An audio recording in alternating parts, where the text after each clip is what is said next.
Days before my 28th birthday, I knew my sister would make something up to get my parents to cancel the celebration. It had become a pattern I could not ignore any longer. So when they left for her once again, I left for good. 7 years later, they accidentally sent an invitation to their extravagant vow renewal to my corporate office. They thought I was still the broke college dropout they abandoned at a steakhouse. They had no idea I was now the billionaire CEO of the private equity firm that held the mortgage to their precious generational home and the loans for my brother-in-law's fake tech company. Before I tell you how I crashed their perfect party and took everything they owned, let me know where you are watching from in the comments below. Hit like and subscribe if you have ever had to cut off toxic family members to protect your peace. Now let me take you back to the night that started my revenge. I sat alone at a table for four inside Atlanta's most exclusive steakhouse. The waiter had just poured my water when my parents Desmond and Loretta finally slid into their seats 40 minutes late. I had spent 2 months saving money from my freelance web design gigs just to afford a nice birthday dinner with them. I wore a simple black dress hoping for one evening of normal family connection. Instead, my mother's phone rang before we even ordered appetizers. I watched her face shift into that familiar, exaggerated panic. She stood up so abruptly her chair scraped loudly against the hardwood floor. She dug into her designer purse, pulled out the leather check folder from the drinks they ordered at the bar, while making me wait, and tossed it directly onto my empty plate. "Pay for this yourself, Tiara?" She ordered, her voice carrying across the quiet restaurant. "Preston just called. Your sister is having a massive panic attack because the tailor ruined her gala dress. She cannot breathe and she needs us right now. We have to go." I stared at the leather folder, feeling the familiar knot form in my stomach.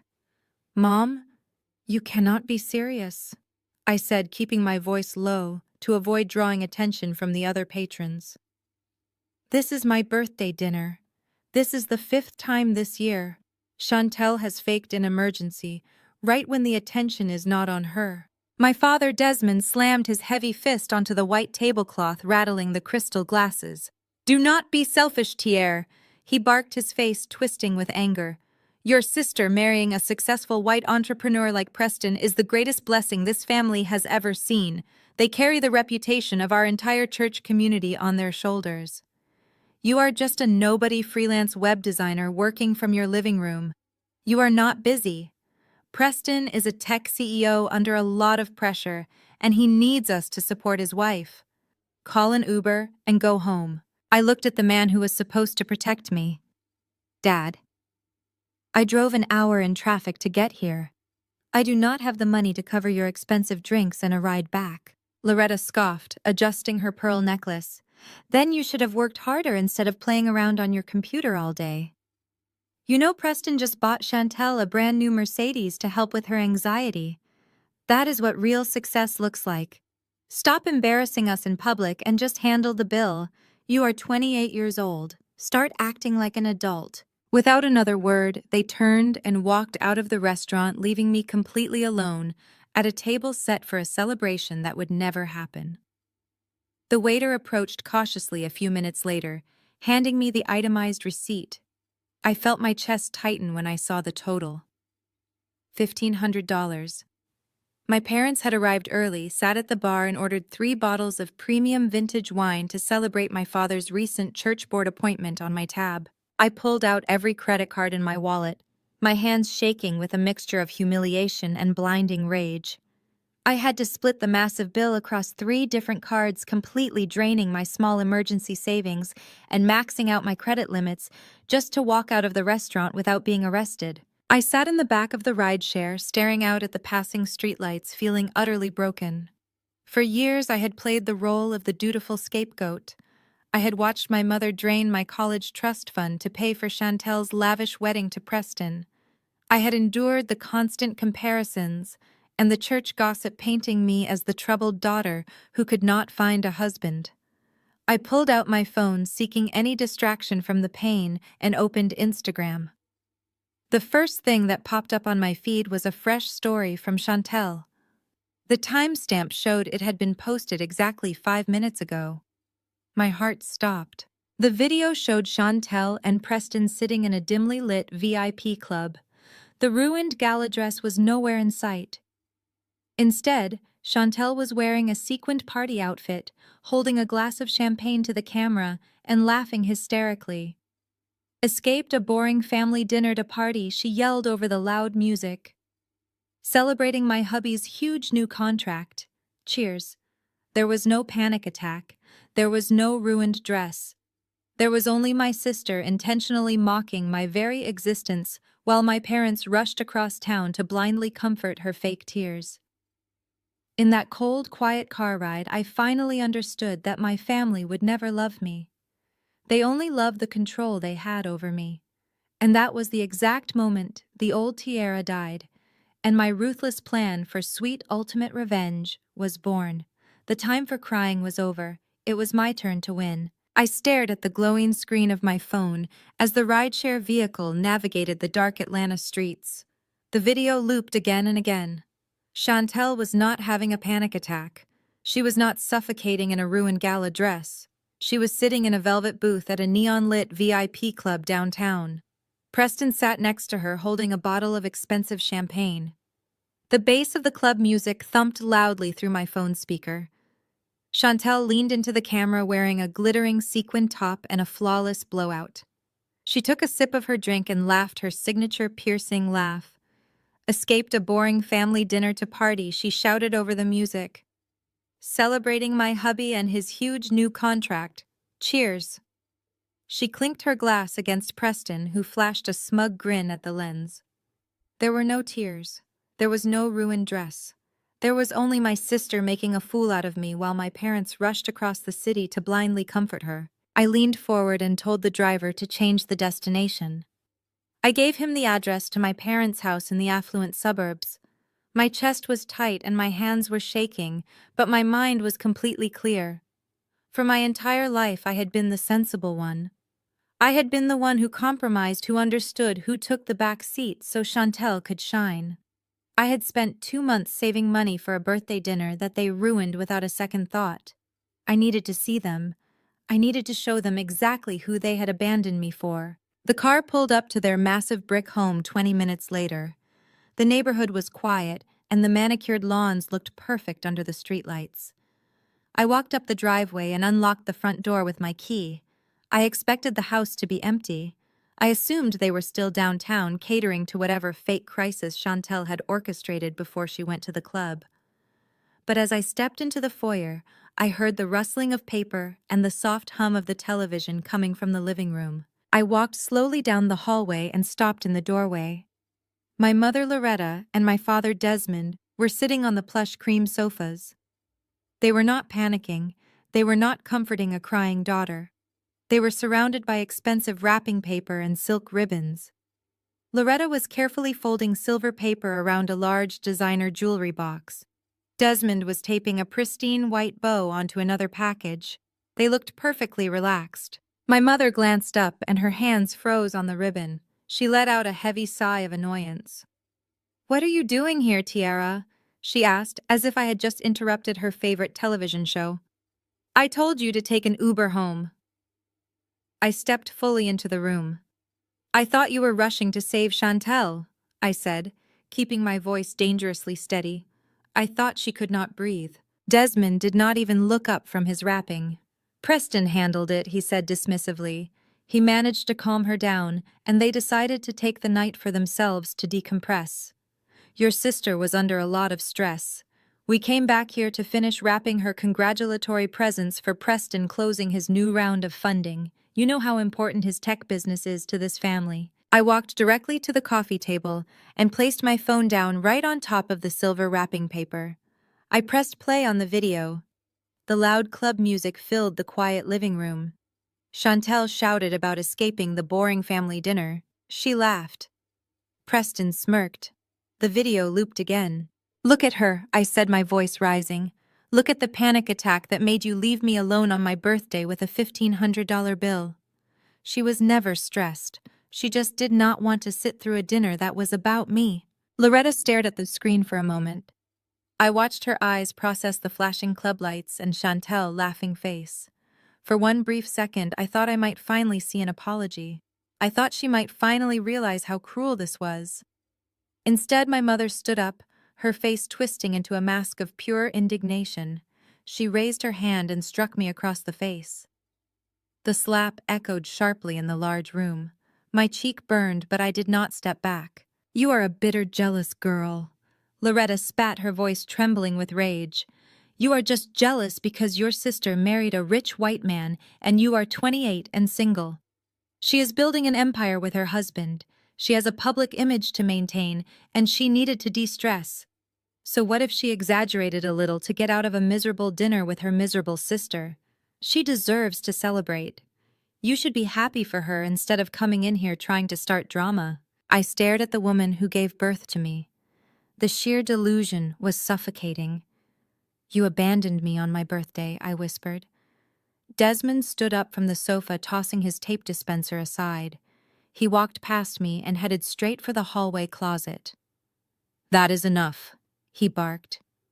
"We are not doing this tonight, Tiara. You will not disrespect your sister in this house. You have always been the problem. You have always refused to support this family." He opened the closet and pulled out the small overnight suitcase I kept there for when I visited on weekends. He carried it to the front door and unzipped it. He started throwing my coats and shoes from the entryway directly into the bag. "Dad, what are you doing?" I asked, following him to the foyer. "I am doing what I should have done a long time ago," Desmond said, zipping the bag closed with a violent yank. "If you cannot respect your sister and support her marriage, then you do not belong here." He opened the heavy wooden front door and threw my suitcase onto the porch. It hit the concrete with a dull thud. "Get out of my house," he ordered, pointing a trembling finger into the dark night.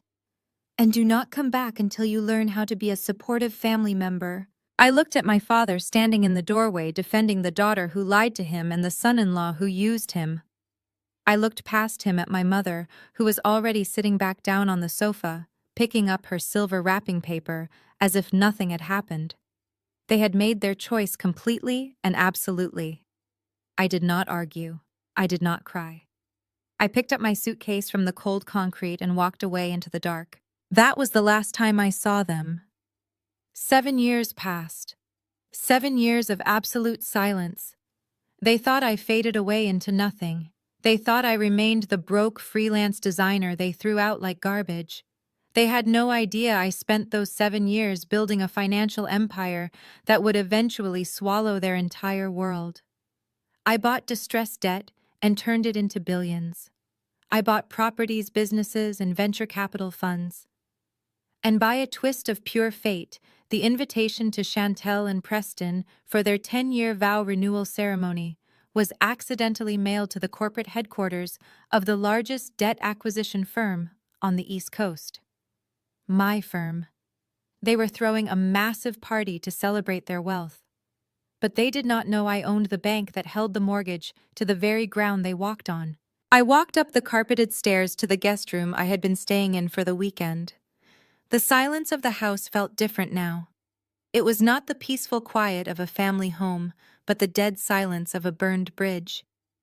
I pulled my duffel bag from the closet and began folding my clothes with a terrifying calmness. There were no tears blurring my vision. My hands did not shake. The absolute certainty of my decisions settled over me like a heavy winter coat. This feeling of being robbed of what was rightfully mine was not new. It was a deeply familiar ache that I had been conditioned to swallow and ignore for the sake of keeping the peace. My mind drifted back to the spring I turned 18. I had worked after school for 3 entire years, saving every single dollar from my freelance graphic design gigs and weekend retail jobs to pay for my freshman year at a state university. I kept the money in a joint account my mother had set up for me when I was a minor. The day my tuition was due, I logged into the banking portal to transfer the funds and found the balance sitting at exactly 0. Panic had seized my throat. I ran to my mother, tearing through the house to ask if the bank had made a terrible mistake. I found her standing in the driveway taking photos of Chantel posing next to a brand new silver Mercedes. Loretta looked at my panicked face and simply shrugged her shoulders. Your sister needed a reliable car for her internships downtown, she had said, brushing imaginary dust off Chantel's shoulder. You can just take out student loans, Tiara. You are smart and you will figure it out. Family helps family. I had spent the next 4 years drowning in debt, working night shifts and eating instant noodles, while Chantel drove her luxury sedan to sorority parties. I had forgiven them then, believing the lie that blood meant enduring everything. Not anymore. I zipped the duffel bag shut. The sound was sharp and final in the empty room. I slung the heavy strap over my shoulder and walked downstairs, pausing only at the kitchen island.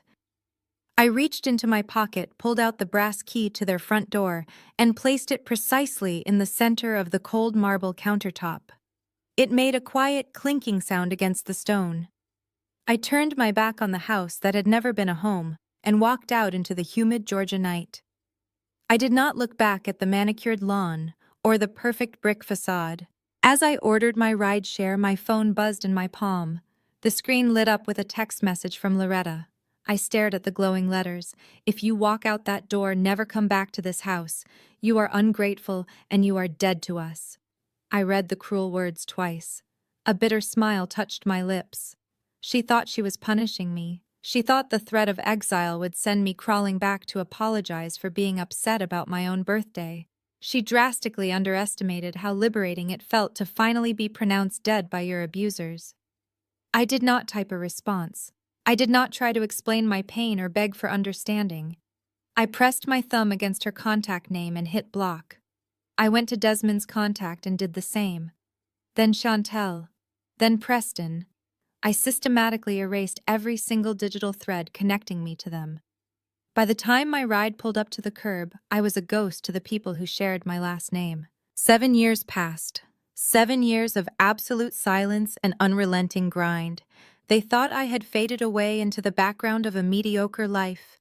They probably imagined I was still scraping by on small design projects, living in a cramped apartment, and regretting the day I walked away from their prestigious shadows.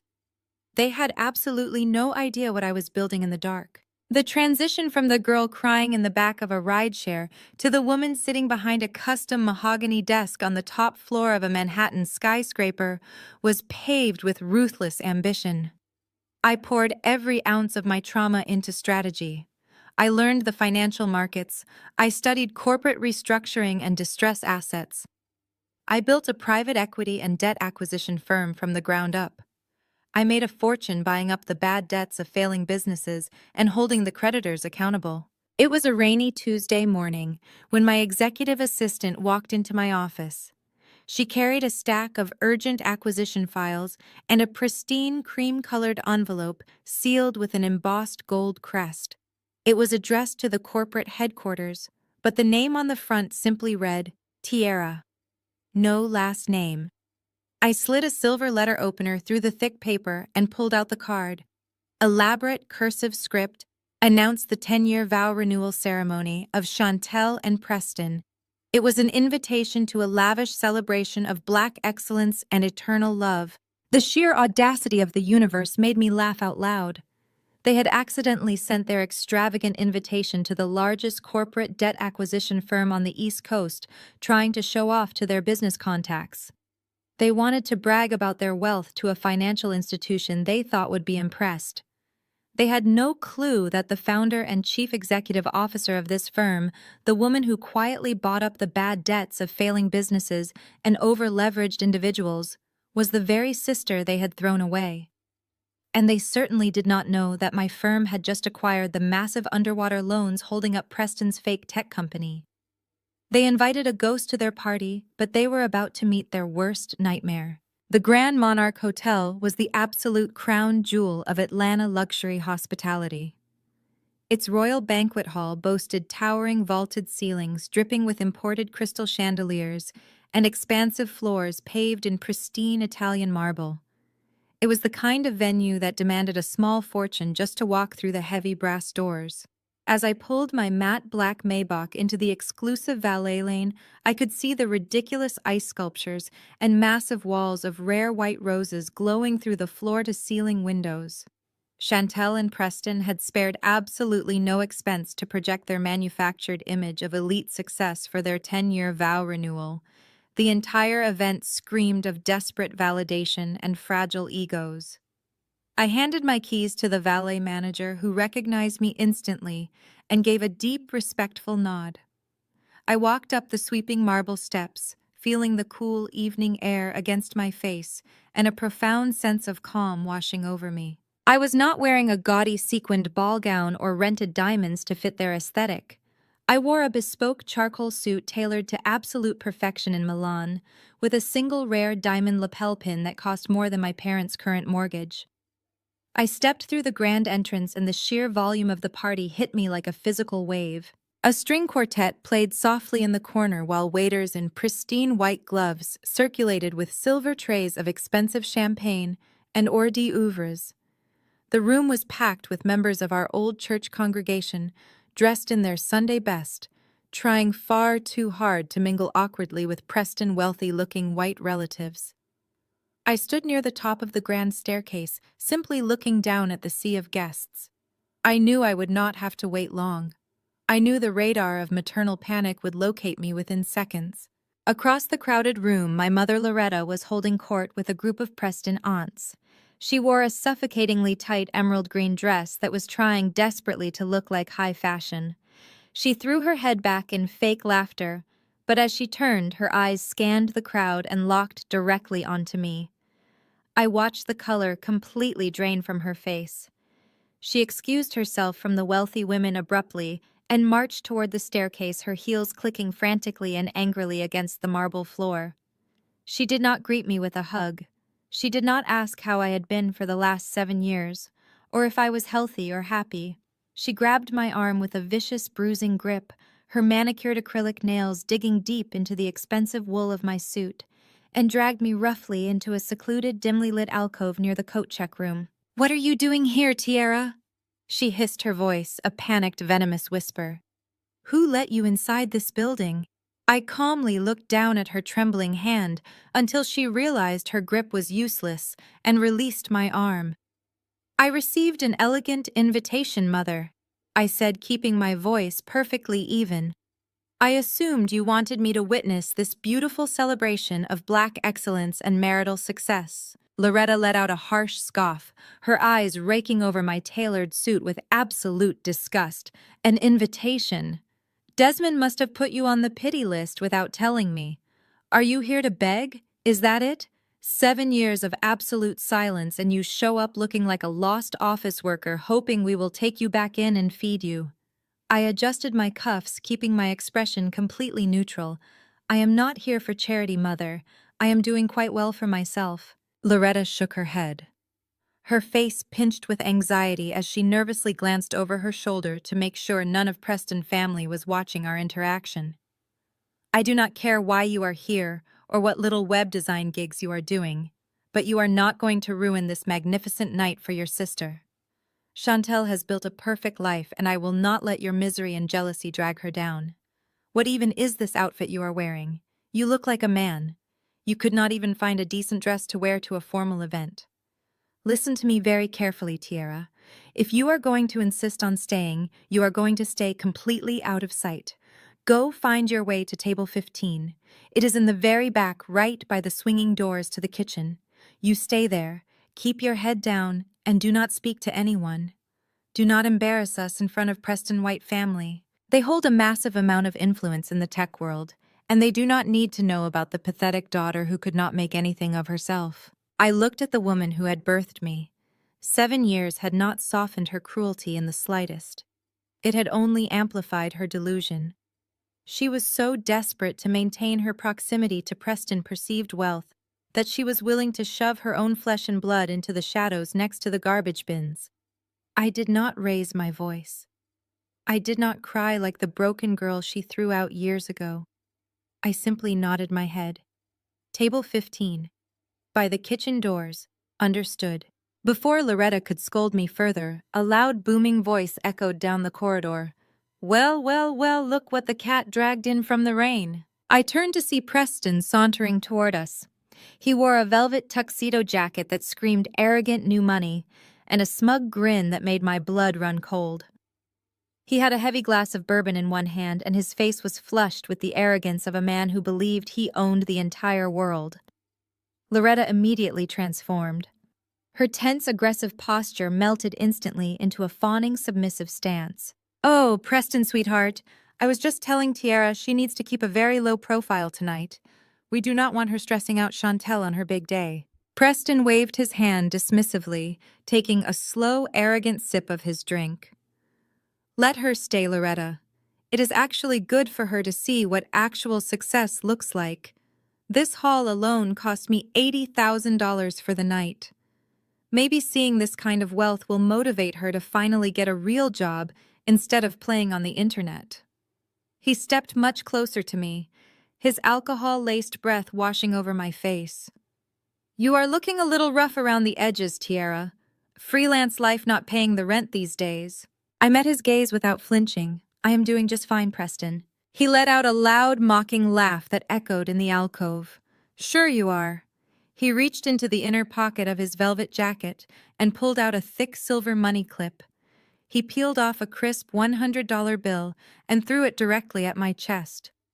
The paper fluttered in the air before landing on the marble floor right at my perfectly polished leather shoes.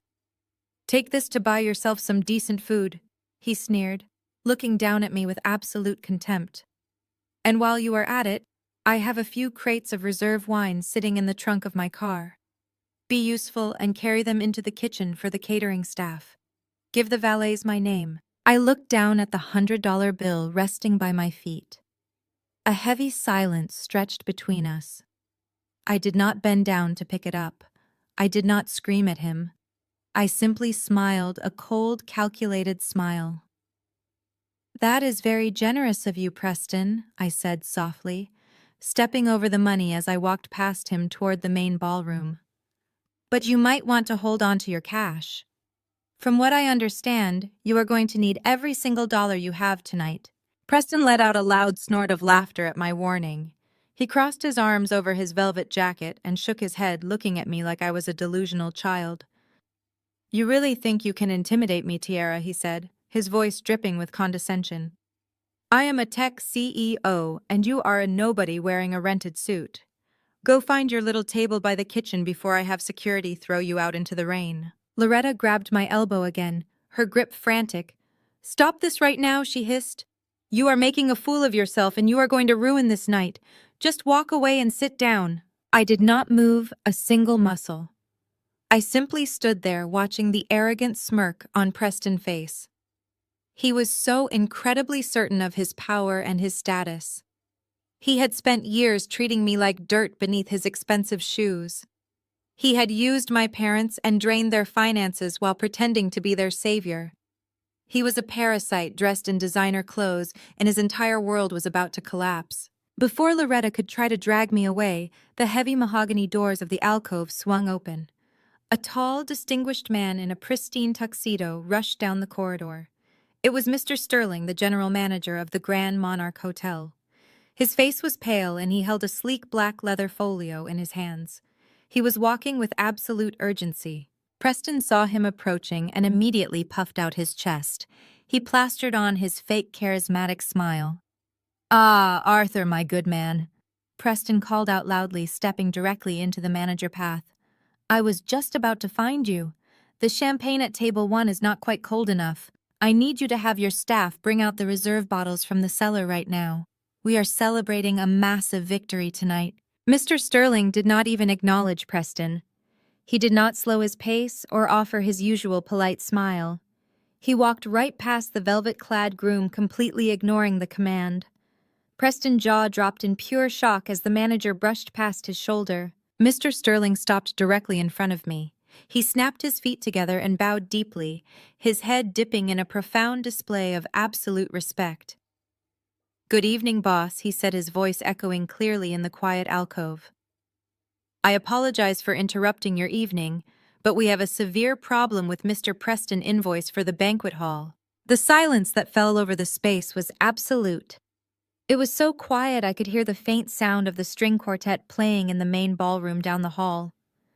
Loretta's eyes went wide with pure horror. She looked from me to the manager and back again, her mouth opening and closing without making a sound. Preston's face turned a blotchy shade of red. Boss Preston choked out, his voice suddenly high-pitched and strained. "What do you mean, boss?" "Arthur, what kind of joke is this? She is a broke freelance designer. She does not even belong here." Mr. Sterling stood up straight and looked at Preston with icy professionalism.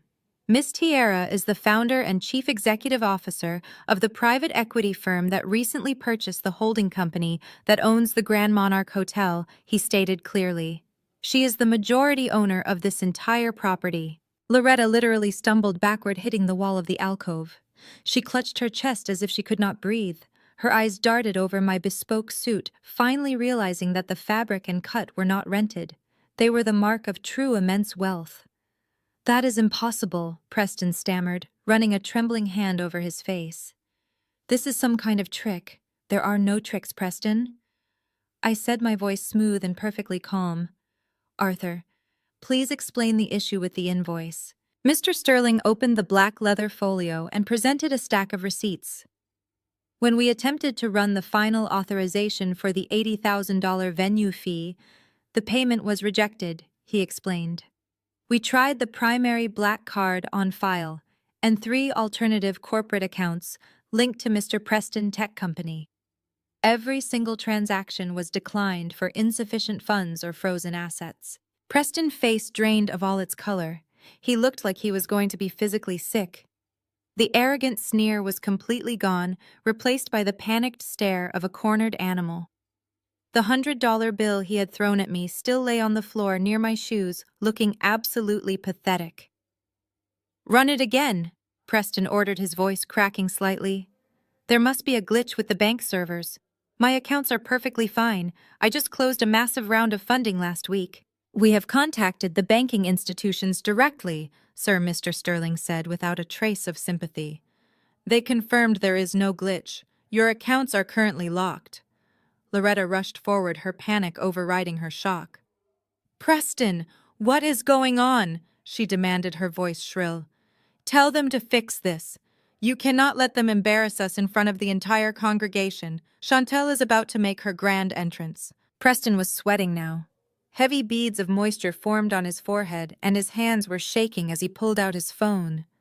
He swiped frantically across the screen, his eyes widening as he read whatever notifications were waiting for him. "It is just a temporary hold," he said quickly, trying to sound confident, but failing miserably. "My primary assets are tied up in a venture capital fund right now.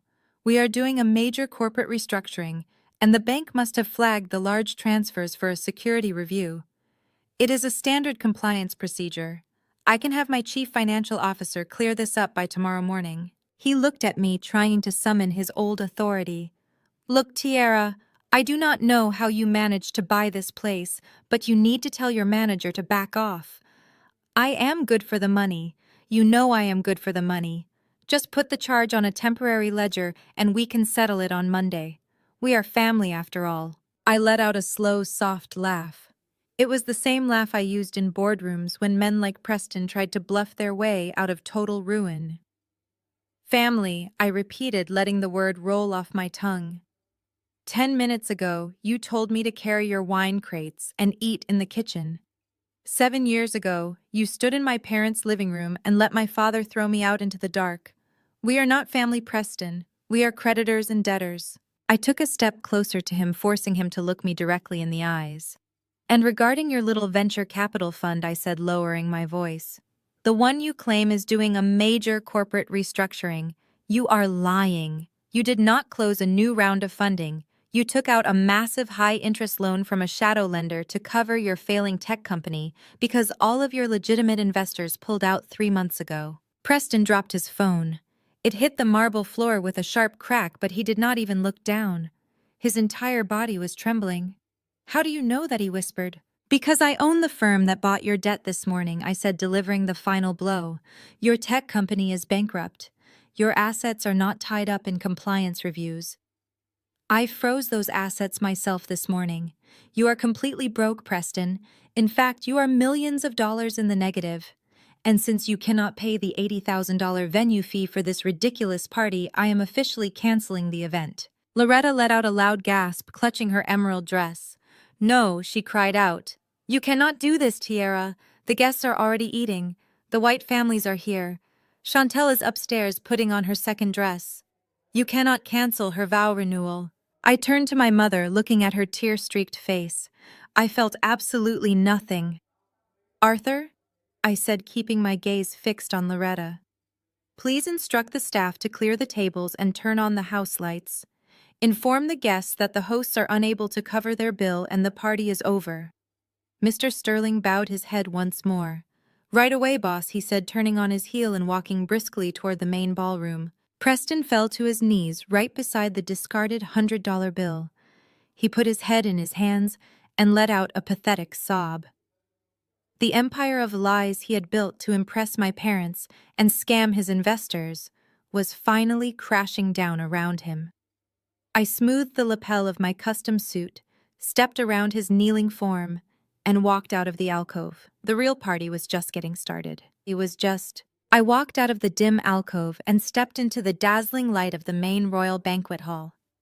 The air in the room was thick with the smell of expensive perfume and roasted meats. Mr. Sterling was already moving swiftly across the marble floor, signaling to his security staff. The transition was immediate and brutal. The string quartet stopped playing their instruments mid-note, leaving a jarring, awkward silence in the massive room. A second later, the house lights surged to maximum capacity. The soft, romantic pink ambiance vanished instantly, replaced by the harsh, glaring bright light of reality. Hundreds of guests blinked in confusion. Women in expensive gowns shielded their eyes and men adjusted their ties, looking around for an explanation. I walked slowly toward the center of the room, my custom charcoal suit catching the bright light. Every step I took felt like a reclamation of my dignity. Behind me, Preston stumbled out of the alcove. His velvet tuxedo jacket was wrinkled, and his face was a portrait of absolute terror. Loretta followed close behind him, clutching her emerald dress and looking like she was about to faint. She was hyperventilating as she realized she could no longer control the narrative. Mr. Sterling stood at the base of the grand staircase and cleared his throat. He did not need a microphone for his voice to carry across the sudden heavy silence. "Ladies and gentlemen," he announced with cold, professional detachment, "we regret to inform you that tonight's celebration has been officially canceled. The hosts are unable to secure payment for the venue and services. We ask that you please collect your personal belongings and exit the premises immediately." A collective gasp echoed through the royal banquet hall. The sound was like a physical wave crashing against the shore. The church congregation members began whispering frantically to each other, pointing at Preston and covering their mouths in shock. Preston's wealthy white relatives stared in absolute horror. Their faces turned red with secondhand embarrassment as they muttered to one another about the sheer tackiness of the situation. Suddenly, a side door opened and Chantel appeared at the top of the grand staircase. She had just finished a wardrobe change. She was wearing a massive white ball gown covered in thousands of tiny imported pearls. A diamond tiara sat perfectly in her hair. Her flawless smile completely dissolved when she saw the bright house lights and the confused, angry crowd. "What is going on?" she screamed, hiking up her heavy skirt and rushing down the marble steps. "Preston, what did the manager just say? Why is everyone staring at us?" I did not let Preston answer. I stepped directly into the center of the room, right at the bottom of the staircase, so she had no choice but to look at me. "I will tell you exactly what is going on, Chantel," I said, my voice carrying clearly over the frantic murmurs. "Your husband is completely broke. He cannot afford this $80,000 party because his accounts are entirely empty." Chantel stopped dead in her tracks. Her eyes widened as she finally recognized me. The sister she had mocked and tormented for decades was standing before her, radiating absolute power. The crowd turned their attention to me. I saw the recognition flash across the faces of my old neighbors and church members. They remembered me as the quiet sister, the failure, the one who disappeared into the night. I held my head high and looked around the massive room. "My name is Tiara," I announced to the hundreds of staring faces. I am the founder and chief executive officer of the private equity firm that just purchased all of Preston bad debt. I am also the majority owner of the Grand Monarch Hotel. I froze his accounts this morning because his fake tech empire is bankrupt, and I am collecting what is owed to my firm. The murmurs erupted into a chaotic, deafening roar. Preston relatives began shouting angrily at him, demanding an explanation for the public humiliation. The church members gossiped loudly, pulling out their phones to record the disaster. Chantel stood frozen on the stairs, her face pale as a ghost. She dropped the edges of her heavy pearl gown. She looked at Preston, and the absolute panic in his eyes confirmed every single word I had just said. He could not even look her in the eye. He just stared at the marble floor, trembling like a coward. The crowd parted aggressively as a heavy figure shoved his way to the front. It was my father, Desmond. His face was a dark, dangerous shade of purple, and the veins in his thick neck were bulging. He marched directly toward me with his massive fists clenched at his sides. He was absolutely furious that his perfect illusion of a successful family was being publicly dismantled. He stopped inches from my face, trying to use his physical size to intimidate me, just like he had done my entire life. "What do you think you are doing, Tiara?" He growled, his voice vibrating with pure rage. "You disappear for 7 years and then show up here to humiliate us in front of everyone we know. You think because you got lucky and struck it rich you can just walk in here and ruin your sister's special day.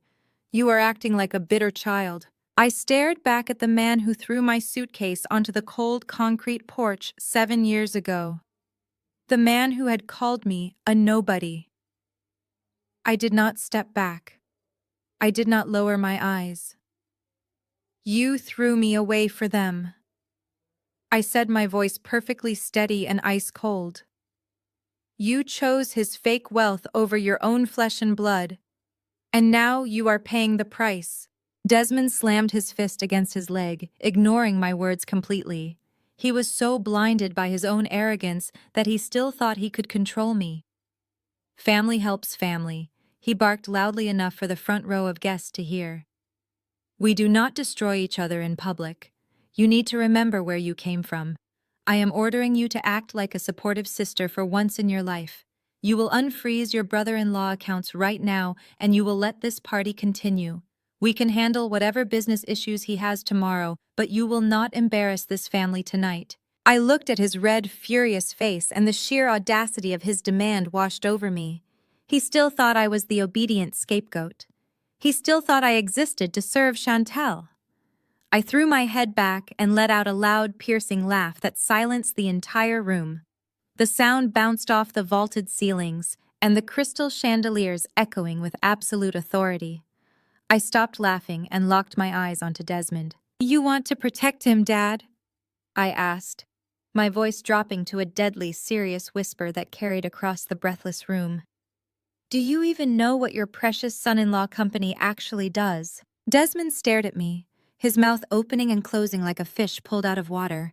He looked back at Preston, who was still kneeling on the marble floor, and then back at me. "Of course I know what he does," Desmond bellowed, trying to regain his shattered authority in front of the whispering crowd. "He develops innovative software for logistical supply chains. He is a pioneer in the industry.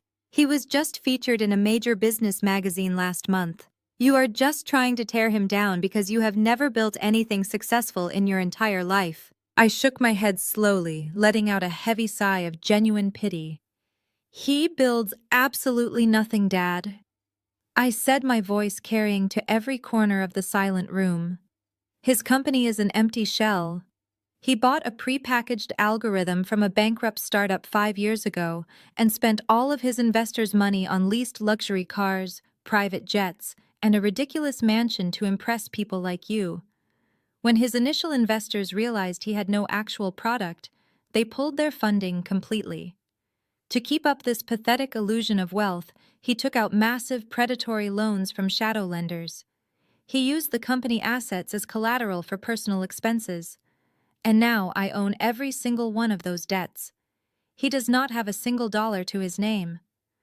The magazine article you are so proud of was a paid placement. He bought his own fake success." The murmurs in the crowd grew into a loud, chaotic roar.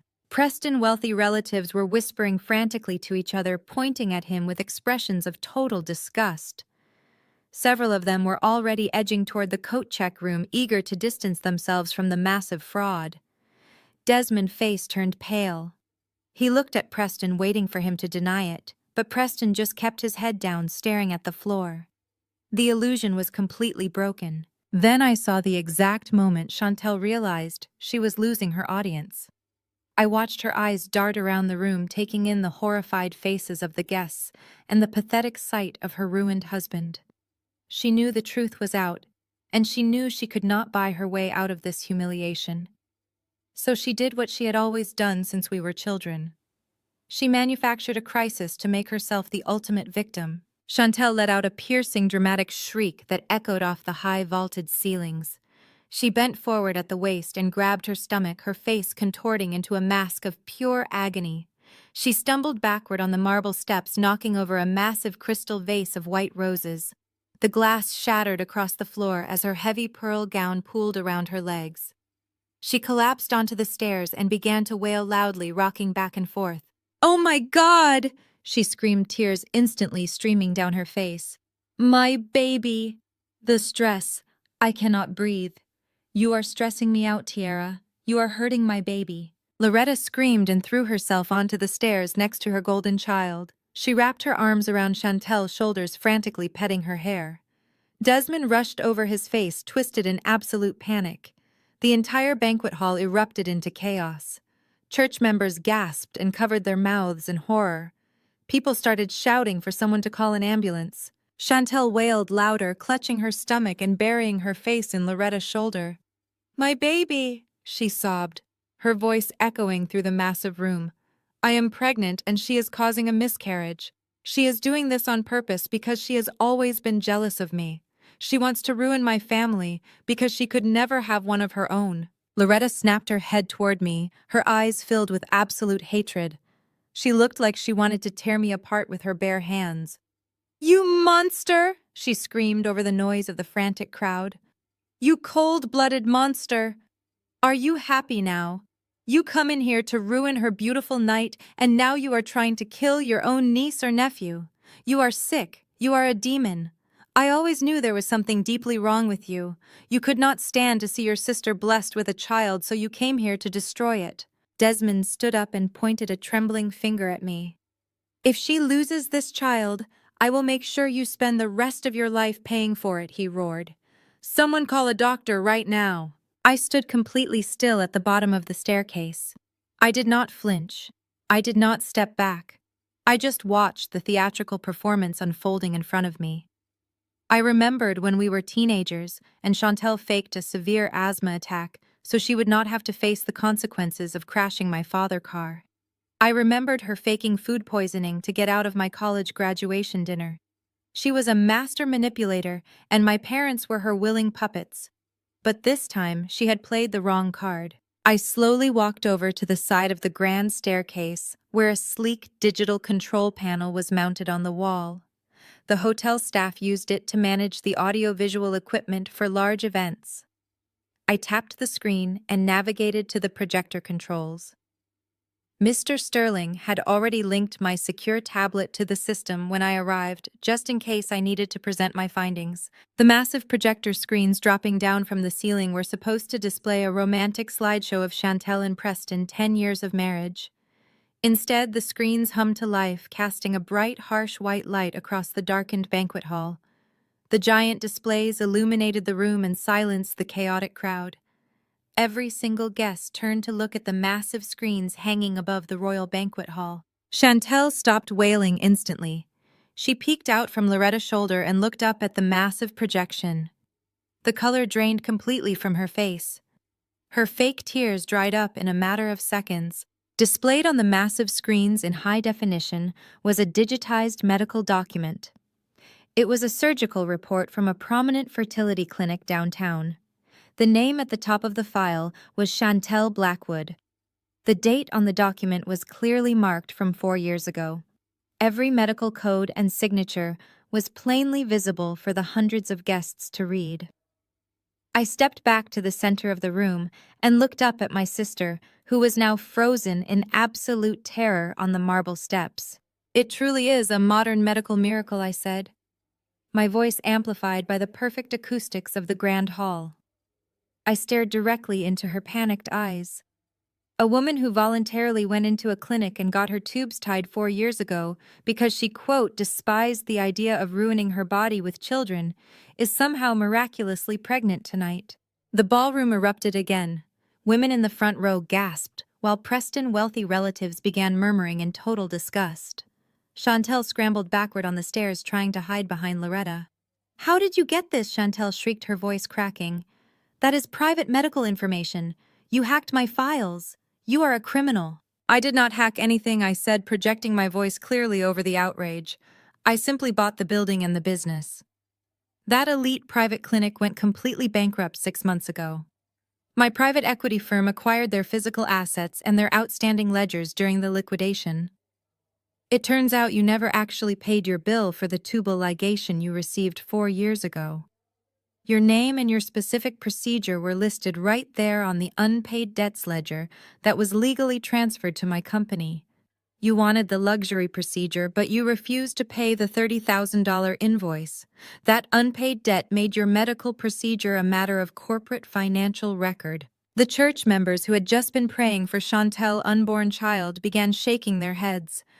Several women turned their backs, refusing to look at my sister.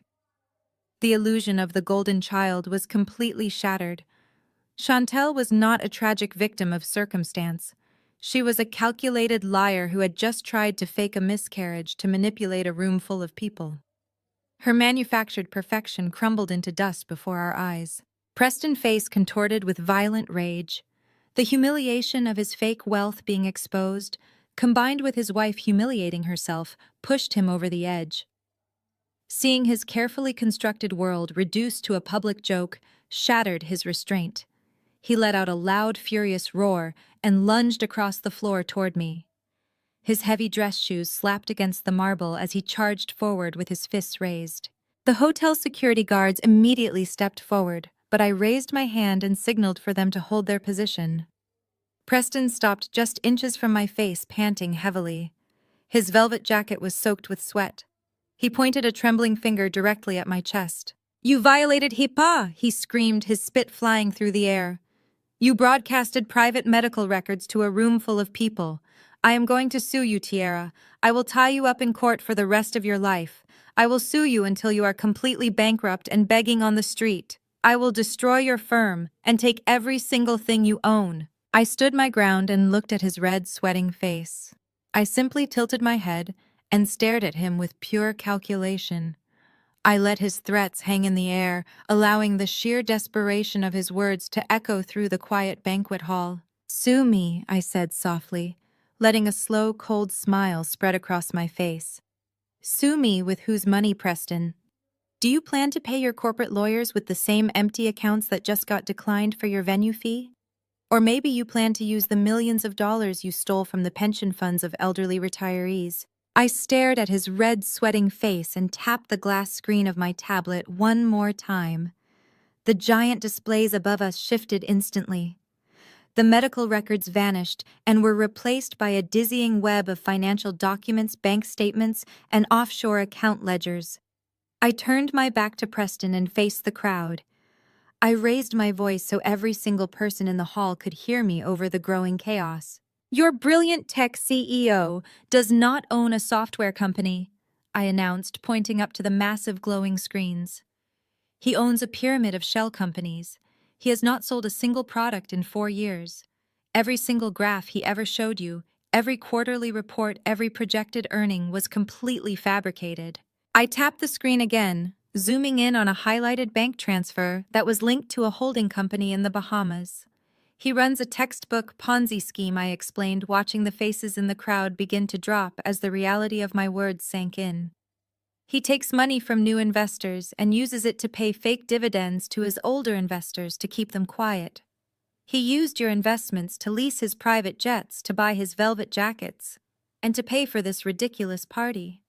And when the well started running dry, he started targeting the retirement accounts of people who trusted him." A terrifying silence fell over the room. It was the kind of silence that comes right before a massive explosion. The guests stared at the screens, reading the names of the dummy corporations and the massive negative balances. Then the panic erupted. It did not start with Preston's wealthy relatives who were already edging toward the coat check room to escape the scandal. It started with the members of our own church congregation. Deacon Miller pushed his way to the front of the crowd, his face pale and his hands shaking violently. He had invested his entire life savings into Preston Company just 2 months ago, based on my father's glowing recommendations. "Where is my money?" "Preston," the deacon shouted, his voice cracking with pure terror. "You promised me it was safe. You promised me secure returns for my grandchildren so I could send them to college." Other guests began to swarm the base of the staircase. Aunts and uncles who had handed over their second mortgages, cousins who had emptied their savings accounts, family friends who had trusted the polished pitch of the golden son-in-law. They all realized simultaneously that their money was gone forever. They began screaming, demanding their funds back, pushing against the hotel security guards who were suddenly struggling to hold the line against a furious mob of well-dressed victims. Chantel was completely forgotten in the chaos. She was still sitting on the marble stairs surrounded by shattered glass and white roses, but she was no longer crying about her fake baby. The theatrical tears were entirely gone. She was staring at Preston with a look of absolute horror, realizing that her luxurious lifestyle, her entire identity, was a house of cards that had just violently collapsed on top of her. She looked at the screen and saw her own allowance transfers pulled directly from the stolen retirement funds of her neighbors. Preston stumbled backward up the stairs, trying to put distance between himself and the furious mob. He held his hands up in surrender, babbling incoherent excuses about market fluctuations and temporary liquidity issues. He promised everyone that the money was safe, and that this was just a minor setback, but no one was listening to him anymore. The crowd was a surging wave of anger and betrayal. Several men in the front were threatening to drag him down the stairs themselves. Suddenly, a massive figure threw himself between Preston and the angry mob. It was Desmond. He stretched his thick arms out wide, using his large body to physically shield the man who had just been exposed as a massive fraud. He shoved Deacon Miller back hard enough to make the older man stumble and glared at the furious guests with pure aggressive rage. "Back off, all of you, Desmond," roared his voice, booming over the chaos and echoing through the banquet hall. "Do not listen to a single word this traitor says. She is just trying to destroy us out of pure jealousy. She fabricated all of these documents to ruin her sister because she is bitter and alone. She hired people to fake these ledgers just to embarrass this family." I stood there looking at my father in total disbelief. He was willing to defend a criminal who was actively stealing from his own community just to protect his fragile ego. He would rather watch his friends lose everything than admit that he had been conned by the man he chose over his own daughter. "Preston is a genius," Desmond continued shouting at the crowd, his face sweating as he desperately tried to maintain the illusion. "He is a pioneer in his field. He brought me 20% returns just last month. I saw the bank statements with my own eyes. He is on the verge of a massive breakthrough, and he just needed a little bridge capital to finalize his expansion. I know he is good for it, because I just mortgaged our generational home to give him a $2 million bailout." The entire ballroom went dead silent again. The angry shouts faded into stunned disbelief. Even Loretta, who had been weeping on the stairs, stopped making a sound and stared at her husband in absolute horror. She slowly stood up, her emerald dress trembling as she processed what Desmond had just confessed to the entire room. I looked at the man who had thrown me away to protect his pride. "You want to protect him, Dad?" I asked, my voice cutting through the heavy silence. "Do you even know what your precious son-in-law company actually does?" Loretta stood frozen on the stairs, her emerald dress trembling as the reality of my father's words finally pierced through her shock. She looked at Desmond as if she was seeing a complete stranger. The generational home he was talking about was not just a house. It was Big Mama House. It was the beautiful, historic brownstone that my great-grandmother had scrubbed floors for 30 long years to buy. It was the only piece of real generational wealth our family had ever possessed. It was the house where Loretta grew up and the sacred anchor of our entire bloodline. "You mortgaged my grandmother's house," Loretta whispered, her voice raw and breaking. "You took the deed to Big Mama House and you gave it to him." Desmond wiped the sweat from his forehead, his eyes darting frantically around the silent ballroom. He could feel the heavy judgment of the church members pressing down on him. "I did it for us, Loretta," he stammered, taking a step toward her. "I did it to secure our future. Preston promised me we would double our money in 6 months. I was going to buy you that vacation home in Martha Vineyard. I was going to be the biggest donor in the history of our congregation. We would have been royalty. We would have been just like Preston family." Loretta let out a guttural sob that tore through the quiet room. She looked at Preston, who was still cowering on the stairs behind Desmond. She had worshipped her white son-in-law. She had paraded him around the neighborhood and used his fake wealth to look down on her own friends. She had turned her back on me to protect the illusion he brought into her life. And now that very illusion had stripped her of her most precious family legacy. "You fool!" Loretta screamed, grabbing the lapels of Desmond's expensive tuxedo. "You absolute fool! You gave away my history so you could pretend to be rich. You gave away Big Mama House to a thief." Desmond pushed her hands away, his face twisting with defensive anger. "He is not a thief," Desmond barked, pointing a trembling finger at me. "She is the liar. She is just trying to confuse us. The money is safe. The firm I used to secure the loan is one of the most prestigious lending institutions in the state. They verified all of Preston corporate assets before they approved the $2 million transfer. They would never have signed off on the mortgage if Preston Company was a scam." I felt a cold laugh rising in my chest. I slowly walked across the marble floor, stepping over the shattered crystal and the scattered white roses. The crowd parted for me instantly, treating me with the kind of absolute terrified respect my father had spent his entire life begging for. I walked right up to the base of the staircase, stopping just inches away from where my father stood. I looked deep into his panicked eyes. "You are talking about the private lending firm that issued the mortgage?" I asked, my voice soft but carrying perfectly through the breathless room. "Which financial firm did you mortgage the house to, Dad? Was it Apex Capital?" Desmond flinched so hard he nearly lost his footing on the marble step. The color drained from his face, leaving him looking pale and suddenly very old. His mouth opened, but no sound came out. He stared at me, his eyes wide with a new and profound terror. He had never told anyone the name of the shadow lender he used to secure the secret bailout. He had kept it hidden even from his own wife to protect his fragile ego. "How do you know that name?" Desmond whispered, his voice shaking with dread. "How could you possibly know about Apex Capital?" I did not raise my voice. I did not need to. I simply lifted my secure tablet and tapped the screen, mirroring the display to the massive projectors hanging above us. The surgical report vanished and was immediately replaced by a heavy legal document. It was a corporate acquisition contract stamped and verified by the State Financial Regulatory Board. "I know about Apex Capital because I bought them last week," I said, staring directly into my father's terrified eyes. They were a predatory lending firm drowning in bad paper and toxic debt. My private equity group acquired all of their assets, their portfolios, and their active mortgages for pennies on the dollar. When I was auditing their active files, I saw your name. I saw the deed to Big Mama House listed as collateral for a $2 million high-risk loan. You handed over our family history to a shadow lender who specializes in taking homes from desperate people. Desmond staggered backward, clutching his chest as if he had been physically struck. The murmurs in the crowd swelled into a loud, chaotic roar of disbelief. The church members were staring at my father with absolute disgust. The man who had stood at the pulpit every Sunday preaching about financial responsibility and family values had secretly gambled away his own family legacy. "The terms of your loan were incredibly specific, Dad." I continued walking slowly up the first 2 steps, forcing him to retreat even further.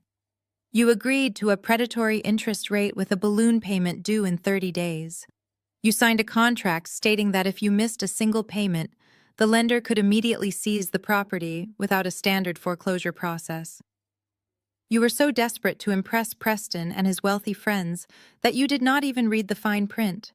You gave them the right to take Big Mama House the moment you defaulted. Loretta collapsed onto the stairs, burying her face in her hands. She was weeping uncontrollably, her perfect green gown soaking up the water from the broken flower vases. She finally understood the magnitude of her husband's foolishness. She finally realized that her golden child and her perfect son-in-law had destroyed everything they owned. But Preston is going to pay it back. Desmond pleaded, his voice cracking as he looked desperately at the cowering man behind him. Tell her, Preston. Tell her the returns are coming next week. Tell her you have the money to clear the debt. Preston did not look up. He sat on the marble stairs, clutching his knees to his chest, staring blankly at the floor. The charismatic tech CEO was gone, replaced by a pathetic, broken fraud who knew he was going to federal prison. He had nothing left to say. There were no more lies to spin. He does not have your money, Dad? I said, shaking my head with genuine pity. He does not have the church money. He does not have a single dollar to his name. The $2 million you gave him went straight to his older investors to stop them from calling the federal authorities. He used Big Mama House to buy himself one more month of freedom, and because of your blind, desperate greed, you let him do it. I stepped up to the same step as my father, closing the distance between us until I could see the sweat dripping down his cheeks. I own the debt now, Dad. I whispered, my voice cold and absolute. I own the mortgage. I own the paper. I own Big Mama House. And when you default on that payment next week, I am going to take it. You threw me away because I was not successful enough to sit at your table. But now I own the table. I own the chairs. I own the roof over your head. Desmond fell to his knees on the marble staircase, his shoulders shaking as he began to weep. The proud, arrogant patriarch was completely broken. He had sacrificed his true daughter to worship a fake idol, and now he was left with absolutely nothing. Desmond stayed on his knees on the cold marble staircase, his broad shoulders shaking with heavy sobs. The sound of my father crying echoed through the massive banquet hall. It was a pathetic, wet sound that made the remaining guests shift on their feet in extreme discomfort. This was the man who had demanded total respect and absolute obedience from everyone around him. This was the man who had banished me from his home because I did not fit his perfect image of success. Now he was crumpled at my feet, completely destroyed by his own vanity. I looked down at him, feeling absolutely nothing. The little girl inside me who used to beg for his approval had died a long time ago. She died the night he told me I was a failure and threw my suitcases out onto the driveway. The debt is past due. Dad, I said, my voice slicing through his pathetic sobbing. The grace period on that predatory loan expired at midnight last night. Apex Capital automatically initiated the asset seizure protocols this morning. Since my firm finalized the acquisition of Apex Capital, the deed to Big Mama House was officially transferred to my primary holding company. I own the walls. I own the floors. I own the porch where Big Mama used to sit and shell peas. Big Mama scrubbed floors on her hands and knees for 40 years to buy that historic brownstone. She bled for that property. She endured humiliation and poverty so our family could have a solid foundation. And you took her blood and her sweat, and you handed it over to a worthless con artist who never worked a hard day in his life. You disrespected your own ancestors just to impress a room full of strangers. Desmond slowly looked up at me, his face slick with tears and sweat. His eyes were wide and bloodshot, pleading with me to undo the reality he had created. You cannot do this, Tiara.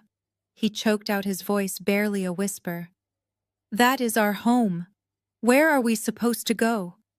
What are we supposed to do? I am your father. You are a bankrupt man, I corrected him, stepping back from his reaching hands. Every single bank account tied to your name was listed as secondary collateral on that loan. The moment the loan defaulted, those accounts were frozen. Your checking accounts are empty.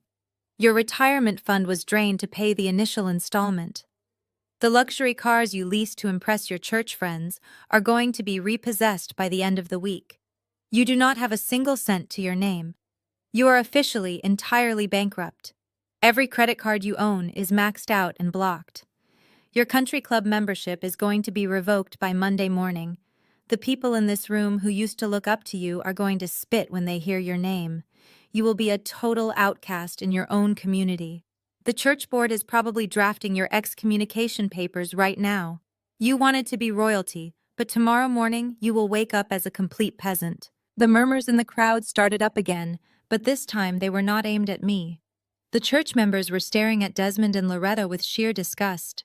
Deacon Miller spat on the floor near the stairs and turned his back on my father. The wealthy relatives who had come to celebrate Preston Fake's success were silently slipping out the back doors, desperate to distance themselves from the radioactive scandal. They knew a sinking ship when they saw one, and Desmond was going down fast. Chantel was still sitting in a pile of broken glass and crushed roses, her heavy pearl gown soaked and ruined. She stared at her husband, who was still cowering on the steps, refusing to look anyone in the eye. The illusion of her perfect life was gone. She was married to a criminal and she was completely broke. Then I saw Loretta move. She carefully stepped around her ruined golden child and slowly walked down the marble stairs toward me. Her entire demeanor had shifted. The furious woman who had just called me a demon and a monster was suddenly gone. In her place was the fragile, desperate mother trying to play her final card. She reached out and tried to grab my hands, but I stepped back, leaving her grasping at empty air. "Tiara, my sweet girl," Loretta said, her voice shaking with manufactured warmth. "Please listen to me. Family is everything. You cannot do this to your own blood. We raised you, we clothed you, we prayed for you every single night. God teaches us forgiveness, Tiara. You must find it in your heart to forgive your father. You cannot take our home. You cannot put your own mother and father on the street." I stared at her, feeling a wave of intense nausea. The hypocrisy was absolutely staggering. "You gave me nothing," I said, my voice cold and flat. "You gave Chantel everything. You gave her the praise. You gave her the support. You helped her fake illnesses to get out of trouble. You watched her manipulate everyone around her, and you applauded her for it. When I needed you both, you told me I was a failure, and you kicked me out of the house. You only remember that I am your daughter, when you need me to save you from your own stupidity." Loretta shook her head, tears spilling over her eyelashes as she desperately tried to maintain her maternal performance. She actually pointed at the pathetic fraud sitting on the stairs, as if he was still their savior. She was still trying to protect the white son-in-law who had robbed them blind. "We made mistakes." "Tiara," she cried, clutching her hands to her chest. "We are not perfect, but family is everything. You cannot take our home. Preston made a mistake, but he promised to pay it back. He is a good man who just had a bad month. The market is unpredictable, Tiara, you know that. He told us the returns were coming, and we believe him. He is part of this family, and we protect our own." It was sick. It was deeply, profoundly sick. They were willing to lose everything just to hold on to the illusion that Preston was a genius. I let out a low, dark laugh that made Loretta flinch. I slowly raised my tablet again and looked directly into my mother tear-filled eyes. I let a cold smirk spread across my face as I prepared to deliver the final killing blow to their precious illusion. "He did not have a bad month, Mom," I said, my voice dripping with absolute contempt. "He is a calculated predator. And since you still believe he is such a good man, let me show you exactly what he spent our family money on." I tapped the screen of my tablet for the final time. The heavy legal documents from Apex Capital vanished from the massive projector screens hanging above us. In their place, a new series of bank statements appeared, glowing brightly in the dark banquet hall. I watched the faces of the crowd shift from disgust to pure confusion as they tried to make sense of the new numbers. "Look closely at the routing numbers," I said, my voice ringing with total clarity. "That is the $2 million you mortgaged Big Mama House for Dad. You wired it directly into Preston's primary holding account on a Tuesday morning. But Preston did not use your money to pay off his angry investors. He did not use it to save his fake tech company. He routed the entire $2 million to a luxury real estate brokerage firm in the wealthiest suburb of the city. The projector screens transitioned smoothly to a high-definition photograph of a massive, sprawling suburban mansion. It was a gorgeous property with a wraparound porch, a pristine swimming pool, and acres of manicured land. It was exactly the kind of house Chantel had been begging Preston to buy for her since they got married. Chantel stopped hiding behind our mother. She stepped forward, staring up at the screen with her mouth hanging open. She looked at the beautiful house, and then looked down at her husband, who was now violently shaking on the marble stairs. "You bought a house," Chantel whispered, her voice trembling with a mixture of shock and desperate hope. "You bought us a new house." I almost laughed at her delusion. She was still trying to find a fairy tale ending in the middle of a nightmare. "He did not buy that house for you, Chantel," I said, shattering her final delusion into a million pieces. I tapped my tablet again. The image of the house shrank to the side of the screen and a new photograph appeared next to it. It was a candid picture taken just 2 weeks ago. It showed Preston standing on the porch of that exact same mansion. He had his arms wrapped tightly around a tall, blonde, white woman. They were smiling brightly, holding up a set of shiny new house keys. The screen also displayed the property deed. The house was registered under a private trust co-signed by Preston and his mistress. "Meet Madison," I announced, watching Chantel's face contort in absolute horror. She is a 24-year-old Pilates instructor. Preston has been sleeping with her for over 2 years. And thanks to Dad taking out that predatory loan against our family legacy, Preston was finally able to buy his mistress her absolute dream home in cash. He used your generational wealth to buy a secret life with a white woman while he left you all to drown in his bankruptcy. The entire ballroom erupted into absolute bedlam. Hundreds of guests gasped in unison. The wealthy relatives who had not already fled began whispering furiously. The church congregation, who had idolized our parents as the ultimate pinnacle of Black excellence, pulled out their smartphones. Everywhere I looked, screens were glowing as people began recording the spectacular downfall of the Blackwood family. Loretta stood frozen on the steps, her eyes darting between the picture of the blonde woman on the screen and her precious white son-in-law groveling on the floor. All her years of boasting, all her years of parading Preston around the neighborhood to make her friends jealous, all her years of treating me like dirt to elevate this man had culminated in this exact moment. He had stolen her mother house to fund his affair. Chantel did not speak. She did not cry. The loud theatrical wailing from earlier was completely gone. She just stared at the picture of Preston kissing another woman on the porch of a $2 million mansion. A mansion paid for with the blood and sweat of our ancestors. I watched a primal feral rage wash over my sister's face. The carefully curated image of the perfect society wife vanished entirely. She let out a raw, animalistic scream that tore through her throat and lunged forward. She tackled Preston on the marble staircase. The impact sent them both tumbling down the remaining steps in a tangle of limbs and expensive fabric. Preston yelled in panic, trying to shield his face, but Chantel was completely out of her mind.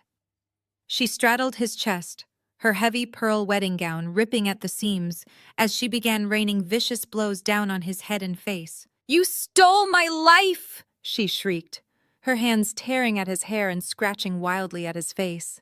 "You stole my house! You stole my money! I will kill you!" Preston thrashed wildly, trying to throw her off, but Chantel dug her manicured nails deep into his cheeks, drawing blood instantly. Bright red streaks stained the pristine white collar of his tuxedo shirt.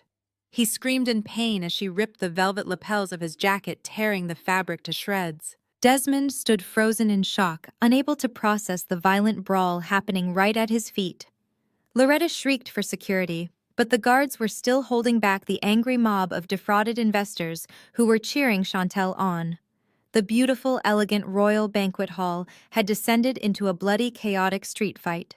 Preston managed to shove Chantel off him for a brief second, but she scrambled right back up, grabbing a heavy piece of shattered crystal from the broken vase on the stairs. She swung it wildly, slicing through the sleeve of his tuxedo. Blood sprayed across the white marble steps, and Preston screamed, begging for someone to help him. But no one stepped forward. The hotel security was completely overwhelmed, and my parents were paralyzed by their own absolute ruin. The flash of hundreds of smartphone cameras illuminated the room like a strobe light. The black elite of the city, the pastors, the deacons, the wealthy socialites, they were all capturing every single second of the violence. People were climbing onto the expensive banquet tables just to get a better angle of the fight. Deacon Miller was shouting at Preston, demanding his retirement money back while watching Chantel rip his clothes apart. The pristine image of black excellence that my parents had worshipped and protected above their own daughter was being broadcasted to the entire world as a pathetic, bloody joke. They had sacrificed my mental health, my self-worth, and our family legacy just to maintain this fake perfection. They had cast me as the villain because I refused to bow down to their fraudulent king. I stood at the bottom of the stairs, perfectly calm, watching the empire of lies burn to the ground. They had thrown me away because I was socially unfit for their perfect world. But as I looked at my sister screaming and beating her bleeding husband on the floor, surrounded by the shattered glass of her own vanity, I knew one thing for certain. I was the only one who had made it out alive. The heavy doors of the banquet hall burst open as local police officers finally arrived, pushing their way through the sea of smartphone cameras and stunned church members. They grabbed Chantel by her arms, pulling her off Preston, who lay on the marble stairs, a bloody, whimpering mess. The beautiful pearl wedding gown was ruined, and Chantel was screaming hysterically as the officers restrained her. It was a pathetic end to the golden couple. Loretta watched her perfect daughter being handcuffed, and the last remaining shreds of her sanity seemed to evaporate. She looked around the room at the judgmental faces of her peers, and then her desperate eyes locked onto me. I was standing there holding the tablet that now controlled her entire future. She stumbled down the remaining steps, her emerald dress dragging in the puddles of spilled champagne and blood. She reached out and grabbed my arm, her fingers digging into my skin with a frantic, terrifying grip. "Tiara, please," Loretta cried out, her voice breaking into a pathetic whine. "You have to stop this. You have the power to fix all of this. You own Apex Capital. You own the debt. You can forgive the loan and give us back the deed to the house. We are your parents. We are your blood. Save our family, Tiara." I stared down at the woman who had spent my entire life making me feel like a worthless burden. I looked at the tears streaming down her face and felt absolutely nothing. "You stopped being my family the day you threw me out on the street," I said, pulling my arm out of her grip. "You chose Preston and Chantel over me. You let them steal from your own community just so you could pretend to be rich.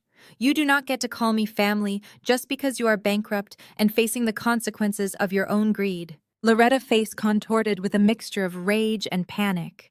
She looked back at Chantel, who was being dragged out of the hall by the police, and then she played her final desperate card. The one thing she thought would break me.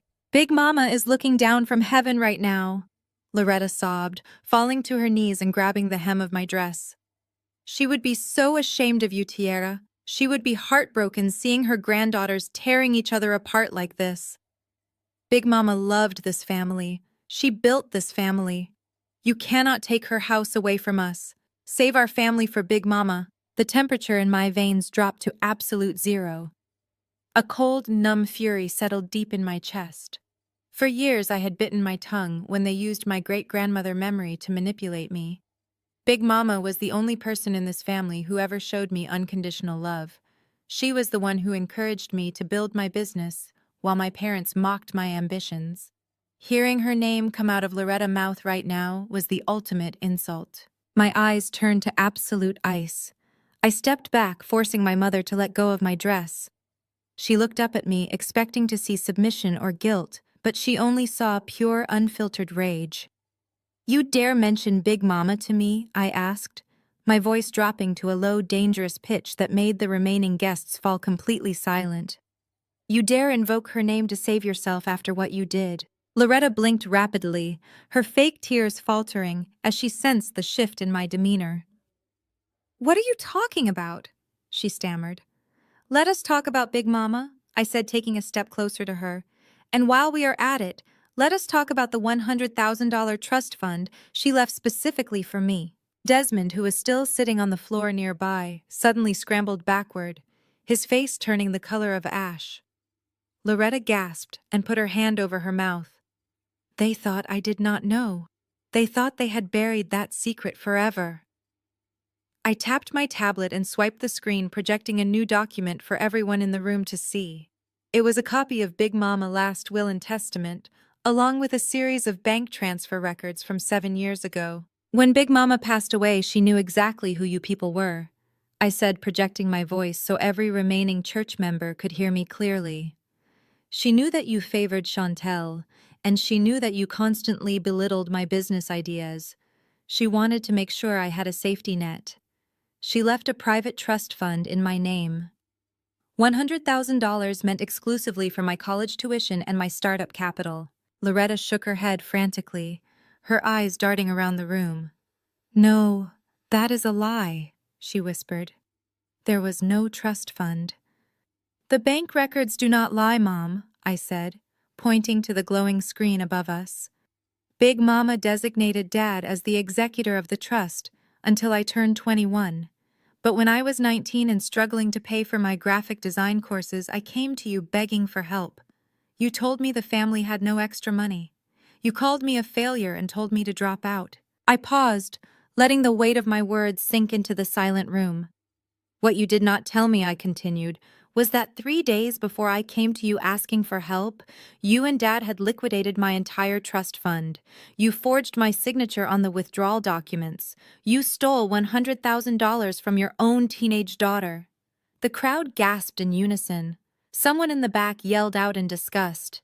Desmond covered his face with his hands, unable to look at anyone. "And do you know what the most pathetic part is?" I asked, staring down at my mother. "I traced the routing numbers on those stolen funds. You did not use my money to pay off debts or save the family. You used my inheritance to pay for Chantel's lavish destination wedding in the Bahamas. You stole my future to buy Chantel a custom designer gown and ice sculptures. You took the only thing Big Mama ever gave me, and you handed it to Preston and Chantel so they could pretend to be royalty." Loretta was trembling so violently she could barely keep herself upright. She opened her mouth to speak, to deny it, to make another excuse, but the evidence was glowing right above her head in high definition. The bank transfers matched Chantel wedding vendor receipts perfectly. "You are a thief," I said, my voice ringing with total finality. "Both of you are criminals. You stole my money to fund Chantel fake life, and then you mortgaged Big Mama house to fund Preston fake business. You destroyed this family all by yourselves." Loretta let out a high-pitched scream of pure rage. The maternal mask completely fell away. She lunged upward, swinging her arm in a desperate retaliatory slap, aiming right for my face. She wanted to strike me down just like she had done when I was a child, but I was no longer a child. I easily caught her wrist in midair, my grip tight and unyielding. "Never touch me again," I whispered, shoving her hand back toward her. "You ruined us!" Loretta screamed, her face twisted in ugly, bitter hatred. "You planned all of this just to humiliate us. You are a monster!" "No," I replied calmly, turning off my tablet. "I am simply the lawful creditor collecting her past due debts. You owe me $100,000 plus 7 years of interest. And since you are bankrupt, the only asset you have left is the deed to Big Mama house. I am not taking your home, Mom. I am just taking what you owe me." I turned my back on my parents, leaving them crying and screaming on the floor of the ruined banquet hall. The police were pushing the last of the guests out the doors, and the hotel staff was already moving in to assess the damages. The fake empire of black excellence had completely collapsed. And as I walked out into the cool night air holding the deed to the only property that mattered, I finally felt like I had come home. The heavy glass doors of the hotel burst open behind me just as I reached my car. I heard the frantic clicking of my mother-ruined heels on the pavement and the heavy breathing of my father. "Tierra, wait!" she screamed, her voice echoing across the empty valet parking lot. Desmond was right behind her, gasping for breath as he stumbled into the cold air. They were not going to let me walk away. They were still clinging to the desperate hope that they could manipulate me one last time. "Please, you cannot just leave us like this," my father panted, grabbing my car door as I reached for the handle. "We made a mistake, but we did it for the family. We had to pay for Chantel's wedding to secure her future with Preston. We thought he was a billionaire Tierra. We thought his connections would elevate all of us. We thought we were doing what was best for the bloodline." I turned to face them under the harsh yellow glow of the streetlights. The cool night breeze whipped around us, but the fire burning in my chest kept me perfectly warm. I looked at these two people who had brought me into the world, and I saw absolutely nothing resembling love or parental instinct. I saw two desperate strangers who had gambled their entire existence on a lie and lost. "You sold my sanity to buy an illusion," I said, staring at the two pathetic figures shivering in the cold. "Do you have any idea what it did to me when I found out my college fund was gone? Do you remember the night I came to you crying because my tuition check bounced and the university locked me out of my dorm?" Loretta looked away, unable to meet my eyes. She remembered. She remembered it all perfectly. I had a complete mental breakdown. I continued, my voice steady but loud enough to cut through the wind. I ended up in a hospital bed because I thought my life was over. I thought I was a failure because my own parents sat by my hospital bed and told me I just was not smart enough to keep my scholarship. You watched me cry until I vomited. You watched me pack my bags and move into a homeless shelter. You watched me work 3 jobs scrubbing floors and serving coffee just to pay for basic survival while you pretended you had no money to help me. "We did not know it would break you like that," Desmond whispered, staring at his shoes. "We needed the money. Chantel needed the wedding. It was the social event of the decade. It was our way into the upper echelon of the city. She needed ice sculptures and imported silk table runners," I said, stepping closer to him. "She needed a custom pearl gown that cost more than a car. And to give her those things, you committed a federal crime." I watched them flinch as the word crime hit the air. They had spent so many years justifying their actions to themselves that they had forgotten the actual reality of what they did. "I ordered the archive files from the bank before I acquired Apex Capital," I told them, watching the last drops of color drain from my mother's face. "I saw the withdrawal slips. I saw the signature you put on the line where my name was supposed to be. You did not just walk into a bank and make a mistake. You had to sit at our dining room table and practice forging your own daughter's signature. You had to actively deceive the bank manager. You had to lie to the trust attorneys. You drained an irrevocable trust fund that Big Mama explicitly left in my name because she knew exactly how greedy and shallow you both were." Loretta covered her face with her hands, sobbing loudly into the quiet night. But it was not the sound of a mother feeling remorse for her child. It was the sound of a narcissist realizing she had finally been caught in a trap of her own making. "We were going to pay it back." Loretta wept, peeking through her trembling fingers. "Preston promised us he would make us rich.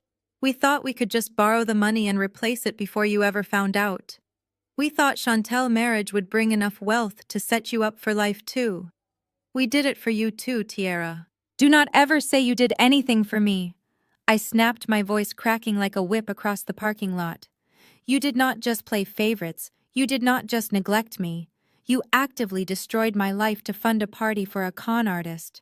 While I was eating expired food and wearing shoes with holes in the soles, Chantel was sipping imported champagne and feeding caviar to white doves at her fake billionaire wedding. You let me think I was worthless. You let me think I was a burden to this family when all along you were the ones living off my inheritance." The sheer audacity of their entitlement was suffocating. They had taken the one pure thing Big Mama had given me, the one tool meant to secure my future, and they had set it on fire to impress a room full of strangers who did not even care about them. They had watched me struggle and suffer and bleed for every single inch of ground I gained in this world, and they had never once felt a shred of guilt until tonight, when it finally cost them their own comfort. I spent 5 years clawing my way out of the dark hole you threw me into, I said, pointing a finger at my father's chest. I taught myself how to code in a public library because I could not afford internet. I built my first agency from a broken laptop I bought at a pawn shop. I turned that agency into a tech empire, and then I turned that empire into a private equity firm that swallows up predators like the ones you sold your soul to. I did all of that while carrying the weight of believing my own family hated me because I was not good enough. But I was good enough, I whispered, stepping back and looking at them with pure clarity. I was always good enough. You were just too blinded by your own vanity to see it. You chose a fake image of black excellence over the real potential of your own flesh and blood. Tiara, please, Loretta begged, reaching for me again, her hands shaking violently in the cold air. We are your parents. We love you. We are family. You cannot just leave us with nothing. I pulled my arm back and looked at them with absolute disgust. The final piece of the puzzle had clicked into place. There was no family left to save. There was only the truth standing bare and ugly under the streetlights. You aren't just biased parents. You are thieves. The words hung in this freezing air between us, heavy and undeniable. I watched as the last remnants of my father pride crumbled away. Desmond's shoulders caved in, and his chest heaved as he let out a pathetic whimpering sound that I had never heard a grown man make before. Loretta clamped her hands over her mouth, her eyes wide with a terror that went deeper than just losing her money. She was realizing that she had lost her reputation, and in her world, that was a fate worse than death. The doors to the hotel lobby slid open again, and a small group of people stepped out into the cold night. It was Deacon Miller and several of the elder church board members. They had stayed behind to watch the police haul Chantel away, but now they stood on the pavement staring at my parents with absolute disgust. These were the people who used to invite my parents to the head table at every gala. These were the people who treated Desmond and Loretta like royalty. Desmond took a trembling step toward the deacon, holding his hands out in a gesture of desperate supplication. "Brother Miller, please," Desmond pleaded, his voice cracking. "You have known us for 20 years. You know my heart. This is all just a terrible misunderstanding. Preston tricked us. Preston tricked the entire family. We are victims here too." Deacon Miller did not even blink. He looked at my father as if he were a rotting piece of garbage left on the curb. "You are no victim," Desmond the deacon said, his voice booming with righteous anger. "You stole from your own child to fund a vanity project. You lied to your congregation. You let that boy walk into our sanctuary and rob the elderly blind so you could sit in the front pew and pretend you were better than the rest of us. You disgust me.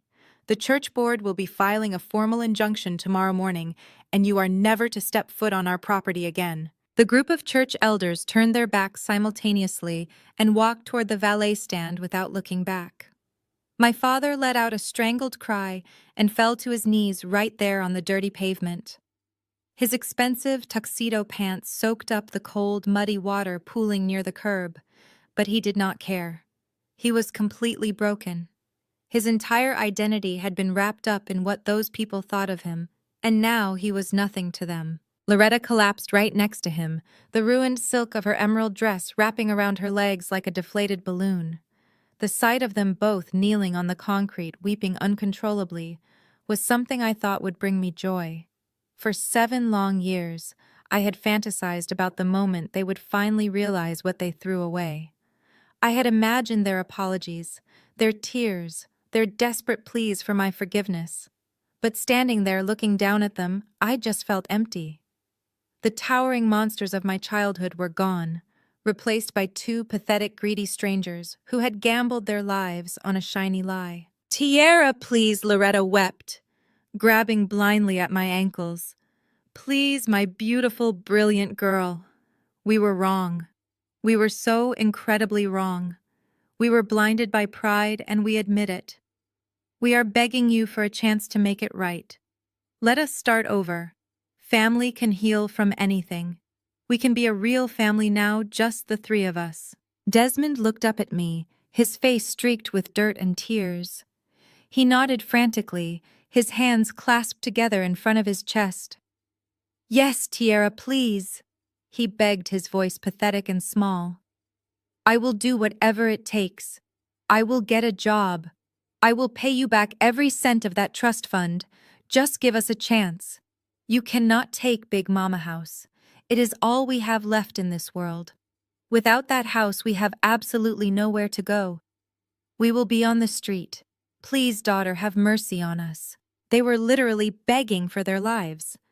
They were using the very same words I had used 7 years ago when I stood in their pristine living room clutching my empty bank statements. I had begged them for a chance. I had begged them for mercy. I had begged them to help me figure out a way to stay in school. And they had looked at me with cold, dead eyes and told me I was a burden. I did not yell. I did not scream. I slowly crouched down until I was at eye level with the woman who had brought me into this world. The wind whipped my hair across my face, but I did not flinch. I leaned in close so only she could hear the absolute finality in my voice. The scent of her expensive perfume was mixed with the smell of sweat and fear. I let a small, cruel smile touch my lips as I looked directly into her terrified eyes. I brought my face just inches from her ear and whispered the exact words she had given me on the worst night of my life. Failures do not belong in my house, I whispered, letting the words sink into her brain like poison. Loretta gasped, her entire body going rigid as the memory of her own cruelty finally snapped back to hit her. Her eyes widened in absolute horror as she realized there was no forgiveness coming. There was no maternal bond left to exploit. The bridge had been burned to ashes and the wind had blown them all away. You and Chantel have exactly 24 hours to clear your things out of my house, I said, standing back up and looking down at both of them. The eviction notice will be posted by my legal team at 8 in the morning. If you are still on my property by tomorrow night, I will have the police physically drag you out onto the lawn. Call an Uber. I turned my back on them and walked to my car. The valet driver was holding the door open for me, his eyes wide with shock from everything he had just witnessed. I slid into the leather seat and started the engine. As I drove out of the parking lot, leaving my bankrupt parents sobbing in the dirt, I did not look in the rearview mirror. I had spent my entire life looking backward, hoping they would finally see me. But tonight, I was only looking forward. The past was dead, and for the first time in my life, the future was entirely mine. 24 hours later, I sat in the back of my tinted town car parked just down the street from Big Mama House. The sun was setting, casting a long golden shadow over the pristine suburban lawns. It was a beautiful, crisp evening, but the atmosphere in front of the Blackwood residence was completely chaotic. Right on schedule at exactly 5 in the evening, the local sheriff cruiser pulled into the driveway, its red and blue lights flashing silently against the brick facade of the house. I rolled my window down just an inch, letting the cool air inside as I watched the final act of my family downfall play out. 2 deputies stepped out of the vehicle, their faces grim and professional. They walked up the familiar concrete path and began pounding heavily on the grand mahogany front door. The heavy thuds echoed through the quiet neighborhood, signaling the end of an era. It took 3 long minutes for the door to slowly creak open. My father, Desmond, stood in the doorway looking like a ghost of his former self. The crisp, tailored suits and arrogant posture were completely gone. He was wearing wrinkled sweatpants and a stained undershirt. His shoulders slumped under the crushing weight of total defeat. He looked small, pathetic, and incredibly old. The deputies did not offer any sympathy. They handed him the finalized eviction paperwork and pointed toward the street. My legal team had executed everything with ruthless efficiency. The house legally belonged to Apex Capital, and Apex Capital belonged to me. The 24-hour grace period was over, and it was time for them to go. Chantel was not screaming today. In fact, she was barely functioning. The news had broken early that morning about what happened after the hotel brawl. While my parents were desperately trying to scramble for a place to stay, the FBI had raided the hospital room where Preston was getting his face stitched up. It turned out my audit of his fake tech company was just the tip of the iceberg. He had been running a massive wire fraud operation across 3 states, funneling investor money into offshore accounts to maintain his billionaire lifestyle. Federal agents had hauled him away in handcuffs at 3 in the morning, right in front of the local news cameras. Chantel, perfect billionaire husband, was currently sitting in a federal holding cell, facing 20 years without bail. Her fairy tale was over and she was the laughingstock of the entire city. I watched as Loretta stumbled out onto the front porch. She looked completely unhinged. Her hair was a tangled mess, and she was clutching a cheap black plastic trash bag filled with whatever clothes she could grab in a panic. My mother, the woman who used to host high society garden parties and mock people who bought clothes off the rack, was now carrying her life possessions in garbage bags. She struggled under the weight of the plastic, dragging it across the porch tiles. The neighbors were already gathering like vultures to a fresh carcass. Cars slowed down as they passed the house. People stood on their porches whispering behind their hands. Deacon Miller's wife was across the street, watering her perfectly manicured bushes, while blatantly staring at the spectacle. Loretta tried to hide her face using the black plastic bag as a shield, but there was nowhere to hide. The absolute humiliation of being evicted from their generational home in front of their entire social circle was eating her alive.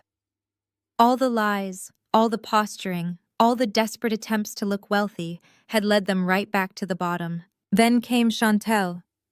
She looked hollowed out, her spirit entirely broken. Her eyes were swollen shut from crying, and her hands were trembling as she dragged 2 heavy trash bags down the front steps. The massive diamond ring she had flaunted so proudly just 24 hours ago was gone, probably pawned for legal fees or seized by the federal agents. She tripped on the bottom step, dropping one of the bags. It tore open, spilling a jumbled mess of expensive designer shoes and velvet hangers onto the concrete driveway. Chantel just fell to her knees right there on the hard ground, staring at the scattered shoes with a blank, empty expression. She did not even try to pick them up. She just sat there, surrounded by the ruins of her vanity. Desmond walked down the path carrying a cardboard box filled with old paperwork and loose items. He stopped and looked back at the house, staring at the big, beautiful porch where Big Mama used to sit and snap green beans in the summer. He was the one who had signed it away. He was the one who had gambled our family legacy to impress a room full of frauds. I could see his chest heaving as the reality of his actions finally crushed the last bit of his spirit. They had absolutely nothing left. No money, no status, no house, and no golden son-in-law to save them from their own stupidity. I watched them struggling to load their garbage bags into the back of a beat-up yellow taxi they had been forced to call. They could not afford the private car service anymore. They could not even afford a moving truck to pack their luxury furniture. Everything inside that house now belonged to the bank. As the taxi driver impatiently honked his horn demanding they hurry up, my mother stopped. Loretta looked down the street, her desperate eyes scanning the parked cars. For a split second, her gaze locked onto my tinted window. She could not see me through the dark glass, but I knew she felt me. She knew I was there, watching the empire of lies burn down to the foundation. She mouthed something into the air, looking pathetic and small, before turning around and climbing into the back of the taxi. Desmond and Chantel squeezed in next to her, surrounded by the rustling black plastic bags. The taxi sputtered and drove away down the street, disappearing around the corner in a cloud of exhaust. The sheriff deputies placed a heavy padlock on the front door and taped a bright orange foreclosure notice directly onto the wood. The house was quiet now. The air was still and peaceful. I told my driver to take me back to the city. I did not feel the need to walk through the empty house. I did not need to claim my territory or gloat over the empty rooms where I had suffered so much abuse. The debt was settled. The poison had been extracted from my life completely. I leaned back against the plush leather seat, closing my eyes as the car pulled away from the neighborhood for the final time. The heavy weight I had carried since childhood was gone. I had survived the Blackwood family, and I was finally free. The weeks that followed the eviction were swift and completely unforgiving for the Blackwood family. Reality hit them with the force of a freight train. Without Apex Capital propping up their fraudulent lifestyle, Desmond and Loretta were forced to face the true extent of their financial ruin. Their bank accounts were frozen. Their credit cards were declined everywhere they went. The wealthy friends who used to drink their imported wine and attend their lavish dinner parties suddenly stopped returning their calls. Deacon Miller made good on his promise. The church board officially stripped Desmond of his elder status and banned both of my parents from the congregation. They were excommunicated from the very social circle they had sacrificed my future to impress. With nowhere else to go and absolutely zero savings, they had to sign a lease on a cramped two-bedroom apartment in one of the worst neighborhoods on the south side of the city. It was a dilapidated brick building with peeling paint, flickering hallway lights, and a constant smell of damp mildew. The pristine, manicured lawns of their old life were replaced by cracked sidewalks and overflowing dumpsters. Loretta, who used to spend her afternoons ordering custom floral arrangements, now spent her days sitting on a sagging second-hand sofa, staring blankly at a peeling wall. The silence in their tiny apartment was deafening. No one called. No one visited. The elite society they had worshipped had erased them completely. But Chantal fate was perhaps the most poetic justice of all. When the FBI raided Preston Hospital Room, they uncovered a web of financial crimes so deep it made national news.